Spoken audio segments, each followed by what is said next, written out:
안녕하십니까. 발기부전의 수술적 치료, 그 중에서 팽창 임플란트 진료를 주로 하고 있는 비형외과 전문의 박성훈입니다. 오늘은 합병증, 수술 합병증에 대한 이야기를 좀 해볼까 합니다.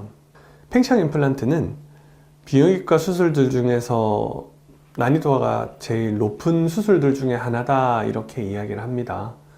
여러 가지 이유가 있겠지만 사람 몸에서 뭔가를 이렇게 떼어내는 수술들은 감염을 별로 걱정을 안 해도 되거든요. 근데 뭔가 사실은 집어넣는 거잖아요. 그렇기 때문에 감염에 대한 걱정도 해야 되고, 그리고 또 음경이란 장기 자체가 워낙 예민하고 부드러운 장기이기 때문에 수술할 때도 되게 조직을 다치지 않게 하려고 많이 조심을 해야 되거든요. 이제 좀 어렵다라고 하는 수술이다 보니까 합병증들에 대해서 이제 걱정하시는 분들이 많았어요. 환자분들이. 합병증을 그러면 이제 어떻게 바라봐야 되느냐, 그걸 좀 말씀드리려고 해요. 만약에 환자분이 오셔서 나는 이 수술에 관심이 있는데 합병증이 걱정이 돼요, 이렇게 이야기를 하시잖아요. 그럼 저는 합병증을 걱정하실 거는 아닙니다. 이 수술이 제대로 했다는 가정하에 어떻게 보면 좀 자신 있게 말씀드릴 수가 있어요. 왜냐하면 그거는 제 수술 경험이 그렇고, 작년에 발표했던 썼던 논문을 보면 저희가 이제 음경접근법으로 했던 898명의 환자에 대해서 감염률을 조사했을 때 0.2%가 나왔었거든요. 물론 0%는 아닙니다만은 전 세계에서 나왔던 그 어떤 논문보다 낮은 수치입니다. 그리고 그 0.2%의 환자들은 사실 그 케이스들은 처음 수술 받은 분들이 아니고 합병증이 생겨가지고 여러 번 고생하시다가 저희 병원 오셨던 거예요. 안 생겼을 수도 있겠습니다만은, 왜냐하면 그렇게 감염이 생겼다가 재수술하는 경우에는 합병증의 비율이 뭐 10에서 15% 정도 나온다고 돼 있거든요. 사실 처음 수술하시는 분들에게서 감염을 16년 4월 이후로는 제가 보지를 못했거든요. 그렇기 때문에 수술 자체에 대해서는 막 제가 이야기할 때 저는 자신 있습니다 라고 말씀을 드려요. 누구보다 좋은 결과를 드릴 거라고 생각을 하고, 하지만 그렇다고 해서 저는 합병증이 하나도 없었느냐? 아닙니다. 제가 지금 이 수술한 지가 거의 한 13년 가까이 되어 가는데, 교과서에서 얘기했던 거의 대부분의 합병증을, 물론 그 정도까진, 심한 정도까지는 아니더라도 거의 대부분 봤다고 얘기할 수 있을 것 같아요. 그렇게 큰 합병증으로 가기 전에 미리 조치를 해가지고 해결하는 경우들도 많았고, 혹은 그렇게 하지 못해서 고생을 많이 했던 경우들도 있었습니다.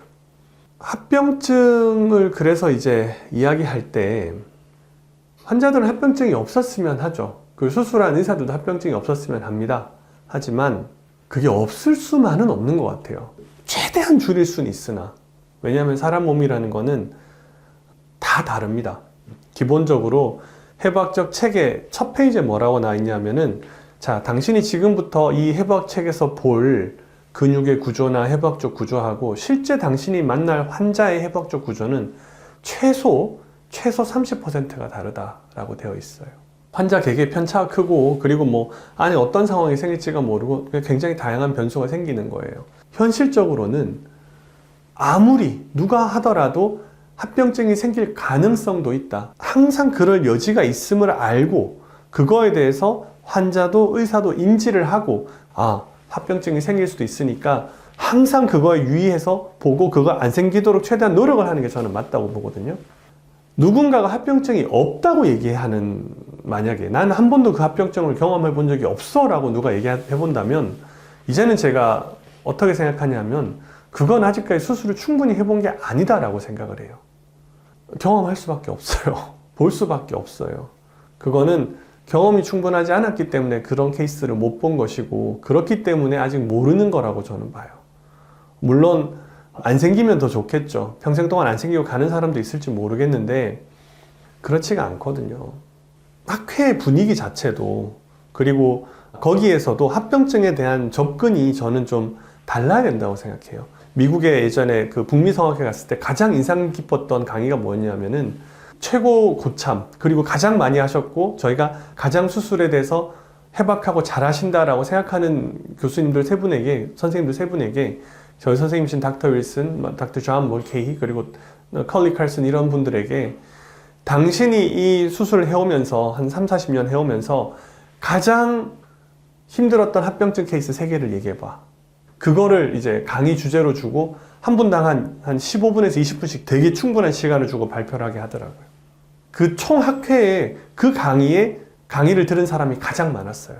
진짜 앉을 자리가 없어가지고 다 서가지고 들을 정도로 강의에 가장 많은 사람들이 몰렸어요. 학회에서 얘기하고 싶었던 것 중에 하나가 너도 그런 일을 경험할 수 있다.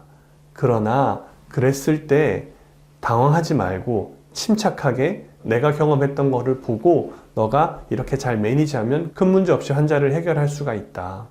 솔직함인 거죠. 기본적으로. 내 경험에 대해서 제대로 전달하려고 하는 거예요. 아, 나도 한 명의 인간이고 나도 이런 합병증을 경험할 수 있구나. 인지를 하고 겸허히 받아들이고 겸허히 받아들여야 그 다음부터 열심히 노력을 하게 되거든요. 최선을 다하게 되는 거라고 저는 생각하거든요. 그래서 그런 철저한 자기 반성이 있어야 수술한 의사들은 발전이 있을 수 있다고 생각해요. 한 번 생기면 정말 밤잠 못 자고 괴로워하게 되거든요. 그런 과정에서 자기 성찰을 통해서 수술을 좀 더 잘할 수 있게 되는 거 아닌가.